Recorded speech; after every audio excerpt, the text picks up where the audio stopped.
अपना खरगोश जिसका नाम फल्फ था। उसका रंग इतना चमकदार और सफेद था कि सर्दियों में वो तकरीबन बर्फ में मिल जाता। ये खसूसियत उसे खास बनाती, मगर कभी कभार उसे अकेलापन महसूस होता, क्योंकि दूसरे खरगोश जो भूरे और सुरमई रंग के थे और अक्सर उसे नजरअंदाज कर देते। एक सर्द सुबह जब फल्फ बर्फ से ढके मैदान में कूद रहा था तो उसने दूर एक चमकती हुई चीज को देखा। तजस्सुस के साथ वो उस चमकदार चीज की तरफ बढ़ा। उसके छोटे पंजे ताजा बर्फ पर नाजुक नकूश छोड़ते जा रहे थे। जब वो करीब पहुंचा, फल्फ ने देखा कि ये एक क्रिस्टल है जो बर्फ में धंसे हुए सूरज की रोशनी को मुनक्किस कर रहा था। उसने पहले कभी ऐसा कुछ नहीं देखा था और दरख्तों पर लटकती बर्फ के टुकड़े हवा में छोटे घंटियों की तरह बजते थे। फल्फ ने अपने इर्द गिर्द की खूबसूरती को देखते हुए हैरत और थोड़ा खुशी को महसूस किया। जब वो उस जादुई जंगल की सैर कर रहा था, उसे एक शानदार किला नजर आया जो मुकम्मल तौर पर बर्फ से बना हुआ था। उसके बुर्ज आसमां को छू रहे थे और दीवारें नीले और सफेद रंगों में चमक रही थी। दरवाजे पर एक शख्सियत खड़ी थी जो बर्फ के टुकड़ों की चादर ओढ़े हुए थी। उसका चेहरा एक हुड के नीचे छुपा हुआ था। खुशामदीद फल्फ, उस शख्सियत ने नरमी से कहा, मैं बर्फ की मलका हूँ, इस जादुई दुनिया की मुहाफिज। तुम्हें उस मौसम सरमा के तवाज़ुन को बहाल करने में मेरी मदद करने के लिए मुंतखब किया गया है। फल्फ का दिल तेजी से धड़कने लगा, लेकिन मैं तो एक छोटा सा खरगोश हूँ, मैं कैसे मदद कर सकता हूँ। बर्फ की मलका मुस्कुराई और फल्फ के बराबर बैठ गई। यही वजह है कि तुम खास हो, क्योंकि तुम्हारा सफेद फर पाकीज़गी और उम्मीद की अलामत है। कुछ अंधेरी ताकतें सरमा को सख्त और बेरहम बनाने की कोशिश कर रही हैं। तुम्हारी मदद से हम इस मौसम की खूबसूरती और सुकून को वापस ला सकते हैं। फल्फ ने फख्र और अज़्म के साथ मदद करने की हामी भर ली। बर्फ की मलका उसे किले के एक खुफिया कमरे में ले गई, जहाँ एक शानदार कालीन दीवार पर लटका हुआ था।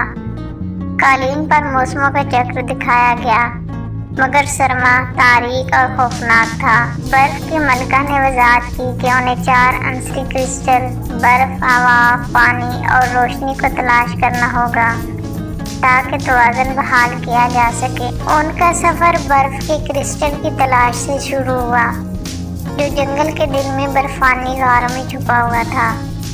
रास्ते में फल्फ और बर्फ की मलका को मुख्तलिफ चैलेंजेस का सामना करना पड़ा, जैसे कि खतरनाक बर्फ के पुल और शरीर बर्फ की परियों। मगर हर चैलेंज के साथ फल्फ बहादुर और ज़्यादा होशियार होता गया। बर्फानी गारों में उन्हें बर्फ का क्रिस्टल मिला, जिसकी हिफाजत एक खौफनाक बर्फानी ड्रैगन कर रहा था। फल्फ अपनी छोटी सबहत और जल्दबाजी की वजह से ड्रैगन को चकमा देकर क्रिस्टल हासिल करने में कामयाब हो गया। उसके बाद वो हवा की चोटी पर गए, जहाँ हवा का क्रिस्टल रखा हुआ था, जहाँ फल्फ ने ताकतवर हवाओं का सामना किया और एक अक्लमंद बूढ़े उल्लू की पहेली को हल किया ताकि क्रिस्टल हासिल कर सके। पानी का क्रिस्टल जमी हुई झील के नीचे गहरे पानी में छुपा हुआ था, जिसकी हिफाजत बर्फ की जलपरियों का खानदान कर रहा था। फल्फ अपनी नेक नीति और हौसले के साथ जलपरियों से मुज़ाकरात करके क्रिस्टल हासिल करने में कामयाब हो गया। आखिरकार रोशनी का क्रिस्टल एक गार में छुपा हुआ था, जो सिर्फ सुबह की पहली रोशनी में पहाड़ की चोटी को छूने पर ज़ाहिर होता था। सब्र और अज़्म के साथ फल्फ और बर्फ की मलका ने पूरी रात इंतज़ार किया ताकि आखिरी क्रिस्टल हासिल कर सके। तमाम 4 क्रिस्टलों के साथ फल्फ और बर्फ की मलका किले में वापस आए। क्रिस्टलों को कालीन में रखने के बाद उन्होंने देखा कि सरमा की खूबसूरती वापस आ गई है।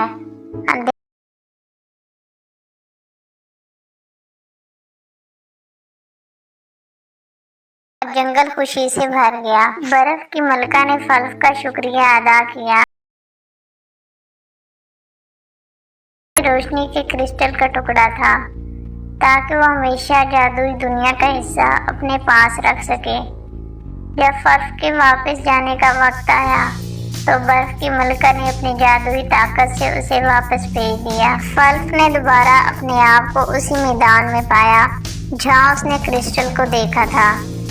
دوسرے خرگوش اس کے گلے میں چمکدار لٹکن دیکھ کر اس کی طرف متوجہ ہوئے۔ انہوں نے حیرت سے فلف کی کہانی سنی اور پہلی بار انہوں نے اسے ایک خاص خرگوش کے طور پر دیکھا۔ اس دن کے بعد فلف کبھی اکیلا نہیں ہوا اور ہر سرما جب برف صحیح طریقے سے چمکتی، فلف پہاڑوں کی طرف دیکھتا اور برف کی ملکہ کے ساتھ اپنی مہم کو یاد کرتا جس نے اس کی زندگی کو بدل دیا تھا۔ کہانی کا اخلاق: ہمت، مہربانی اور امید سے کوئی بھی کام کیا جائے تو کوئی بھی کام ناممکن نہیں ہوتا۔